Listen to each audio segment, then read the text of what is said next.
Welcome to the We Are Storytellers Daily Directional Podcast. These are navigational messages designed to keep us pointing in the right direction. Genesis chapter 28, verse 10 through 30, verse 24. Jacob left Beersheba and set out for Haran. When he reached a certain place, he stopped for the night because the sun had set. Taking one of the stones there, he put it under his head and lay down to sleep. He had a dream in which he saw a stairway resting on earth with its top reaching to heaven, and the angels of God were ascending and descending on it. There above it stood the Lord, and he said, I am the Lord, the God of your father Abraham and the God of Isaac. I will give you your descendants the land on which you are lying. Your descendants will be like the dust of the earth, and you will spread out to the west and to the east and to the north and to the south. All peoples on earth will be blessed through you and your offspring. I am with you and will watch over you wherever you go, and I will bring you back to this land. I will not leave you until I have done what I have promised you. When Jacob awoke from his sleep, he thought, surely the Lord is in this place, and I was not aware of it. He was afraid and said, how awesome is this place! This is none other than the house of God. This is the gate of heaven.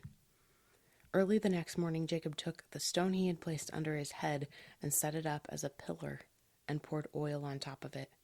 He called that place Bethel, though the city used to be called Luz.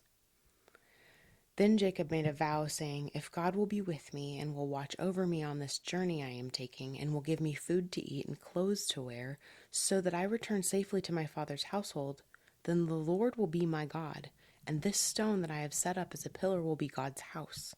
And of all that you give me, I will give you a tenth. Then Jacob continued on his journey and came to the land of the eastern peoples.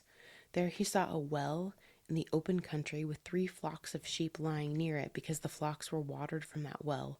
The stone over the mouth of the well was large. When all the flocks were gathered there, the shepherds would roll the stone away from the well's mouth and water the sheep. Then they would return the stone to its place over the mouth of the well. Jacob asked the servants, my brothers, where are you from? We're from Haran, they replied. He said to them, do you know Laban, Nahor's grandson? Yes, we know him, they answered. Then Jacob asked them, is he well? Yes, he is, they said, and here comes his daughter Rachel with the sheep. Look, he said, the sun is still high. It is not time for the flocks to be gathered. Water the sheep and take them back to the pasture. We can't, they replied, until all the flocks are gathered and the stone has been rolled away from the mouth of the well. Then we will water the sheep. While he was still talking with them, Rachel came with her father's sheep, for she was a shepherd. When Jacob saw Rachel, daughter of his uncle Laban, and Laban's sheep, he went over and rolled the stone away from the mouth of the well and watered his uncle's sheep. Then Jacob kissed Rachel and began to weep aloud. He had told Rachel that he was a relative of her father and a son of Rebekah. So she ran and told her father. As soon as Laban heard the news about Jacob, his sister's son, he hurried to meet him. He embraced him and kissed him and brought him to his home, and there Jacob told him all these things. Then Laban said to him, you are my own flesh and blood. After Jacob had stayed with him for a whole month, Laban said to him, just because you are a relative of mine, should you work for me for nothing? Tell me what your wages should be. Now Laban had 2 daughters. The name of the older was Leah, and the name of the younger was Rachel. Leah had weak eyes, but Rachel had a lovely figure and was beautiful. Jacob was in love with Rachel and said, I'll work for you 7 years in return for your younger daughter, Rachel. Laban said, it's better that I give her to you than to some other man. Stay here with me. So Jacob served 7 years to get Rachel, but they seemed like only a few days to him because of his love for her. Then Jacob said to Laban, give me my wife. My time is completed, and I want to make love to her. So Laban brought together all the people of the place and gave a feast. But when evening came, he took his daughter Leah and brought her to Jacob, and Jacob made love to her. And Laban gave his servant Zilpah to his daughter as her attendant. When morning came, there was Leah. So Jacob said to Laban, what is this you have done to me? I served you for Rachel, didn't I? Why have you deceived me? Laban replied, it is not our custom here to give the younger daughter in marriage before the older one. Finish this daughter's bridal week, then we will give you the younger one also in return for another 7 years of work. And Jacob did so. He finished the week with Leah, and then Laban gave him his daughter Rachel to be his wife. Laban gave his servant Bilhah to his daughter Rachel as her attendant. Jacob made love to Rachel also, and his love for Rachel was greater than his love for Leah, and he worked for Laban another 7 years. When the Lord saw that Leah was not loved, he enabled her to conceive, but Rachel remained childless. Leah became pregnant and gave birth to a son. She named him Reuben, for she said, "It is because the Lord has seen my misery. Surely my husband will love me now." She conceived again, and when she gave birth to a son, she said, "Because the Lord heard that I am not loved, he gave me this one too." So she named him Simeon. Again she conceived, and when she gave birth to a son, she said, "Now at last my husband will become attached to me, because I have borne him 3 sons."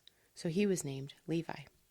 She conceived again, and when she gave birth to a son, she said, "This time I will praise the Lord." So she named him Judah. Then she stopped having children. When Rachel saw that she was not bearing Jacob any children, she became jealous of her sister. So she said to Jacob, "Give me children, or I'll die." Jacob became angry with her and said, "Am I the place of God who has kept you from having children?" Then she said, "Here is Bilhah my servant. Sleep with her so that she can bear children for me, and I too can build a family through her." So she gave him her servant Bilhah as a wife. Jacob slept with her, and she became pregnant and bore him a son. Then Rachel said, "God has vindicated me. He has listened to my plea and given me a son." Because of this she named him Dan. Rachel's servant Bilhah conceived again and bore Jacob a second son. Then Rachel said, "I have had a great struggle with my sister, and I have won." So she named him Naphtali. When Leah saw that she had stopped having children, she took her servant Zilpah and gave her to Jacob as a wife. Leah's servant Zilpah bore Jacob a son. Then Leah said, "What good fortune!" So she named him Gad. Leah's servant Zilpah bore Jacob a second son.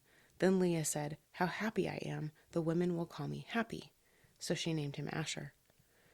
During wheat harvest, Reuben went out into the fields and found some mandrake plants, which he brought to his mother Leah. Rachel said to Leah, "Please give me some of your son's mandrakes." But she said to her, "Wasn't it enough that you took away my husband? Will you take away my son's mandrakes too?" "Very well," Rachel said, "he can sleep with you tonight in return for your son's mandrakes." So when Jacob came in from the fields that evening, Leah went out to meet him. "You must sleep with me," she said. "I have hired you with my son's mandrakes." So he slept with her that night. God listened to Leah, and she became pregnant and bore Jacob a 5th son. Then Leah said, "God has rewarded me for giving my servant to my husband." So she named him Issachar. Leah conceived again and bore Jacob a 6th son. Then Leah said, "God has presented me with a precious gift. This time my husband will treat me with honor because I have borne him 6 sons." So she named him Zebulun. Sometime later she gave birth to a daughter and named her Dinah. Then God remembered Rachel. He listened to her and enabled her to conceive. She became pregnant and gave birth to a son and said, "God has taken away my disgrace." She named him Joseph and said, "May the Lord add to me another son."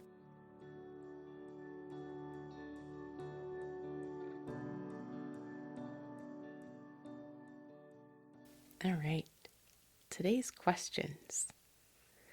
What was the name of the place where Jacob had a dream? And what was his dream like?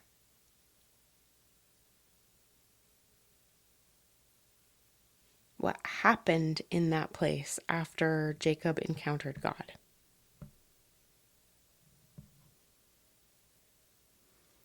Who did Jacob marry?